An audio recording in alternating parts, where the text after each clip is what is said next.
Shalom à tous les hommes de Dieu, servantes de l'Éternel. Soyez les bienvenus dans notre 10e séance sur le caractère d'un leader.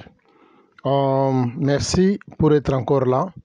Je vous demanderai aussi de suivre tous ces enseignements jusqu'au bout. Vraiment, j'ai l'assurance que ça va affecter votre vie. Il y aura une transformation, un changement plutôt. Je vous donne toutes les garanties. Encore toute assurance qu'avec ces enseignements, j'ai vraiment l'expérience que ça va produire plus dans la vie des gens. Merci. Nous sommes en train de parler sur un comportement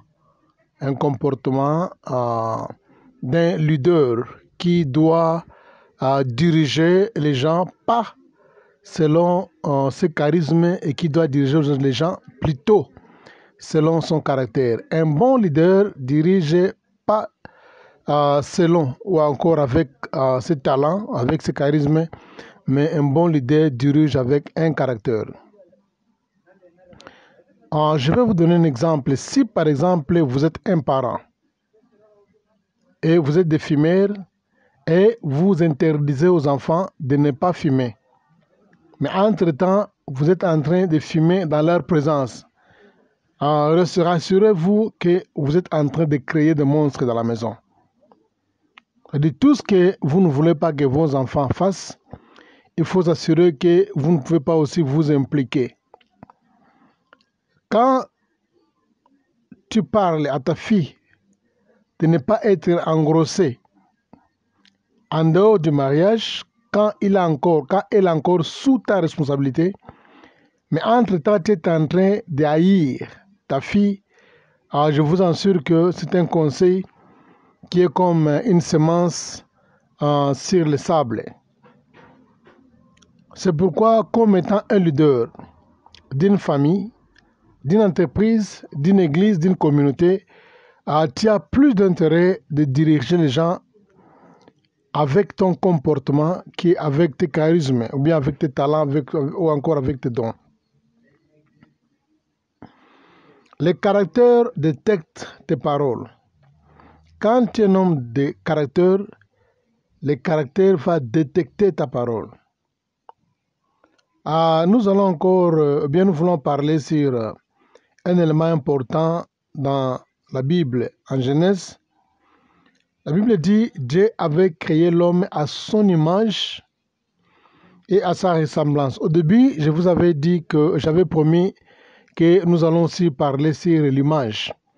Le caractère n'est rien d'autre que l'image. L'image et le caractère, le valeur ou le principe, c'est vraiment la même chose. Quand Dieu disait que créer l'homme à notre image, s'il faut enlever le mot image, chercher un mot pour remplacer l'image, c'est un caractère. Autrement dit, on peut dire créer l'homme à notre caractère. Dieu avait créé l'homme à son caractère, à son image. Si par exemple tu poses un acte qui est scandale devant les gens, je pense bien quand les gens viennent pour donner un conseil, qu'est-ce qu'ils disent? Ils disent que non, quelle image que tu es en train de donner au monde, quelle image que tu es en train de donner aux gens. C'est-à-dire quoi? Ça montre, il parle en termes d'un caractère. Quel caractère? Puisque tu n'observes pas le principe, tu n'observes pas les valeurs d'un leader, d'un homme élevé, d'un homme qui est célèbre. C'est-à-dire que tu es en train de détruire ton image. Alors c'est ça la pensée de la création. Dieu avait créé l'homme avec son caractère, que nous appelons son image. Quand on parle de l'image, on ne voit pas l'aspect physique, mais plus on va sur un caractère. Notre Dieu est un Dieu qui a un caractère et nous avons aussi interprété le caractère comme étant intègre. Dieu est intègre, il avait créé l'homme dans l'intégrité, il avait créé l'homme comme étant un homme intègre. En sorte que la pensée de l'homme, qui est l'expression, et la pensée de l'homme est la parole de la personne, la parole qui est l'expression de la pensée, doivent marcher de pair. Un homme ne peut pas être différent par rapport à ce qu'il pense et ce qu'il fait. Tout ce qu'un homme fait et tout ce qu'il parle, tout ce qu'il fait, doivent marcher ensemble. C'est ça l'image de Dieu. Dieu est fidèle dans sa parole et Dieu est esclave dans sa parole. C'est ça son image. Quand il a créé l'homme, Dieu voulait que l'homme puisse avoir son image. Son homme doit être intègre, tel qu'il est, tel que nous sommes aussi. Et après, qu'est-ce qu'il a dit? Quand Dieu avait créé l'homme dans son image, Dieu a dit enfin qu'il puisse dominer sur les ressources que Dieu avait créées. L'image, comme je vous ai dit clairement, c'est d'abord un caractère. Tu vois, ce sont des valeurs, des principes. Nous avons un Dieu de principes, Dieu qui marche dans les principes, Dieu qui élève, qui valorise, les principes qui valorisent, comment dirais-je, les valeurs ou bien les principes. Notre Dieu, en aucun cas, il peut se contredire, en aucun cas, il peut défier sa propre parole. Dieu honore toujours sa parole. C'est ça le caractère d'un leader. Dieu n'a pas donné à l'homme d'abord la domination. Dieu a donné d'abord à l'homme l'image, après la domination est venue après. Dieu te donne d'abord un caractère. Et le reste, dominer, gérer, charisme, les dons, potentialité, la vision, l'objectif vient après. Il donne d'abord l'image. Dieu a dit, créons l'homme à notre image, afin qu'il puisse dominer. Dieu ne donnera jamais la domination avant l'image. Dieu te donne d'abord une image. Quand tu as l'image, c'est alors que tu peux dominer. On ne peut jamais dominer quand on n'a pas l'image de Dieu. C'est le caractère qui domine sur la vision. La première chose que Dieu avait donnée, Dieu t'avait donné, c'est l'image, qui est le caractère. La domination vient après. Plusieurs personnes cherchent d'abord la domination, le charisme, les talents, les dons, l'appel, mais ils négligent d'abord l'image. Quand quelqu'un vient auprès de toi pour te demander une prière d'onction, d'élévation, pour demander une prière de la puissance, et cela, nous avons toujours vu ça parmi les jeunes serviteurs. Non, l'homme de Dieu, j'ai besoin d'être comme toi. Impose-moi les mains, que Dieu m'utilise puissamment comme toi. Impose-moi les mains, j'ai besoin d'avoir cette onction qui est en toi. J'ai besoin d'avoir l'élévation comme toi, que Dieu puisse me donner cette influence comme toi. En tout cas, bien aimé de le Seigneur, si tu es un homme sérieux, il faut lui poser la question que est-ce que tu peux le contenir? Tu as un caractère pour le contenir. L'image contient la domination et le caractère contient l'onction et l'élévation. Si quelqu'un te pose la question, ou bien quelqu'un te demande une prière d'imposition de main pour une onction, pour une promotion, pour une élévation, il faut seulement lui poser la question, est-ce que tu as un caractère pour le contenir? L'onction te détruira sans caractère. Nous avons plusieurs exemples que nous avons donnés. L'exemple de Samson. Samson, avec l'onction, il avait l'appel de Dieu. Il était un homme plutôt talentueux. Il était un homme qui avait des charismes, mais il était sans caractère. C'est pourquoi l'onction lui a détruit. Et nous avons aussi l'image du jeune prophète et le vieux prophète. Le jeune prophète avait le caractère, il avait l'image, il avait plutôt l'appel de Dieu. Il avait l'onction du Seigneur. Il était un homme qui était charismatique. Imaginez-vous un prophète qui était venu de Juda. Charismatique, très puissant, zélé. Quand il parlait, l'autel se penchait. Et les poussières se levaient sur l'autel. Les signes de Dieu s'accomplissaient dans tout ce qu'il parlait. Mais son onction lui a détruit puisqu'il n'a pas contenu l'onction par un caractère. L'onction te détruira, mais le caractère va te protéger. Nous avons trois choses qui vont tester ton caractère. Nous avons déjà parlé, c'est seulement un rappel. On a parlé sur le pouvoir, on a parlé sur l'argent, on a parlé sur l'accès de sexe. Ce sont les trois choses que Dieu utilise pour tester un caractère et nous avons donné la référence lors de la tentation du Seigneur au désert. Tu vois, je pense bien, on peut parler sur la tentation du pouvoir. Nous avons parlé la fois passée de quelle manière le Seigneur a été tenté de 3 manières, testé ou encore tenté de 3 manières. Et Dieu te permettra, avant de te lever, Dieu permettra que tu passes sur le même chemin. Dieu ne te fera jamais confiance si tu ne passes pas à travers les tests de pouvoir, les tests de l'argent et l'accès aux tests. Ce sont des tests que tu dois obligatoirement passer. Comme le Seigneur avait passé ces 3 tests ici, et la Bible dit, Dieu l'avait élevé, le Seigneur l'avait couronné. Nous voulons parler sur les tests du pouvoir. La fois passée, j'avais parlé sur le test qu'on appelle l'appétit. Et pour ceux qui ont suivi, essayons un peu de parler sur le test du pouvoir.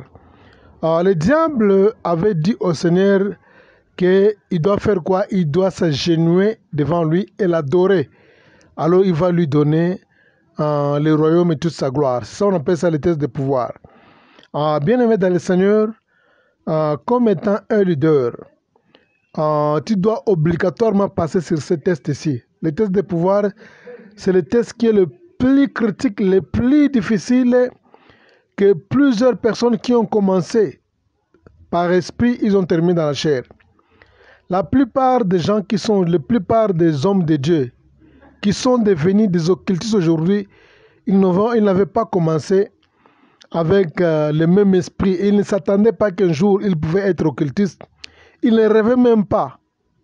Mais ils sont tombés, ils ont été disqualifiés parce que les tests de pouvoir, ils n'ont pas pu contenir ça. Le test de pouvoir, c'est un test qui est tellement difficile. Dieu t'amènera jusqu'à tel point que il peut tout dépouiller dans ta vie.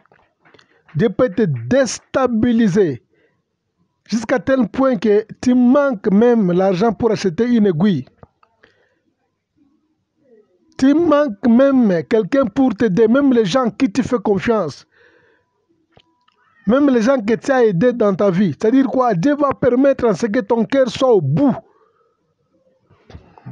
Et c'est ça qu'on appelle le test de pouvoir. C'est un test qui est tellement dangereux. En tout cas, c'est pourquoi c'est ici que plusieurs leaders tombent dans le test de pouvoir. Ils tombent comme les mouches.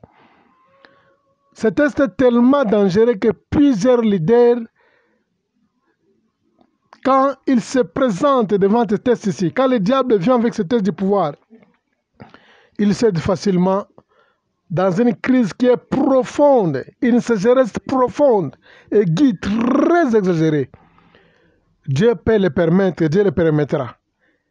Et pour voir ton issue, quelle sera ta détermination, quelle sera ta conviction, quel sera ton caractère, quelle sera ton intégrité par rapport à ce test-ci. Dieu le permettra tôt ou tard. Et Dieu a besoin seulement de voir si tu ne vas pas fléchir tes genoux devant le diable, si tu ne toucheras pas à l'occultisme, si tu ne toucheras pas à la magie, si tu ne toucheras pas aux porte-bonheur sataniques, comme le diable avait dit au Seigneur que adore-moi, agenouille-toi, élève-moi, adore-moi, glorifie-moi, je te donnerai tout le royaume et toute sa gloire. Je pense bien que vous allez développer le reste. Sans plus tarder, nous voulons parler aussi sur un élément qui est tellement important. Suivez cette phrase ici. Les grands leaders qui ont échoué dans l'histoire, tout simplement, ils ont fait face à ces 3 choses. S'ils n'échouent pas dans le pouvoir, ils échouent dans les tests de l'argent. S'ils n'échouent pas dans les tests de l'argent, ils échouent dans les tests d'avoir l'accès au sexe.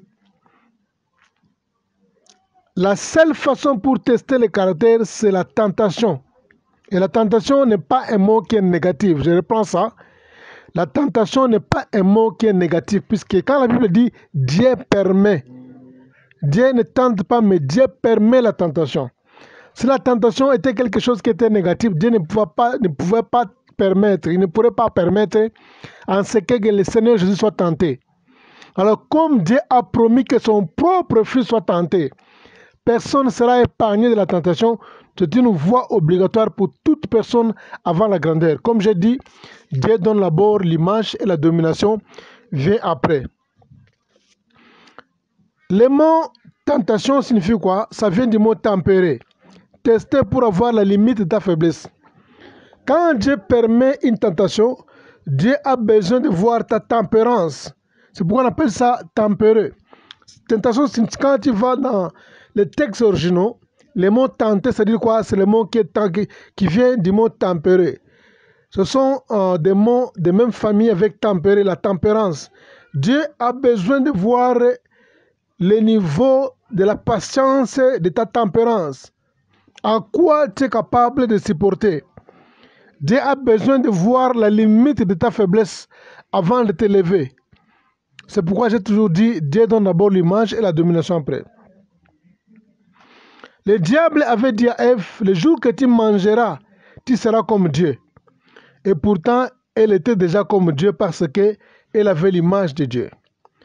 Bien-aimé dans le Seigneur, Adam avait déjà l'image de Dieu. Dieu l'avait créé à son image. Dieu avait créé Adam à son caractère.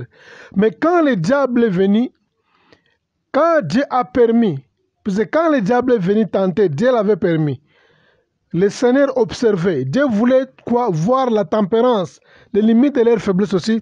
Dieu voulait tester aussi, voir, permettre que non, voir les limites de leur faiblesse. Dieu voulait voir leur tempérance. C'est pourquoi il a permis que le diable vienne avec la tentation à Adam.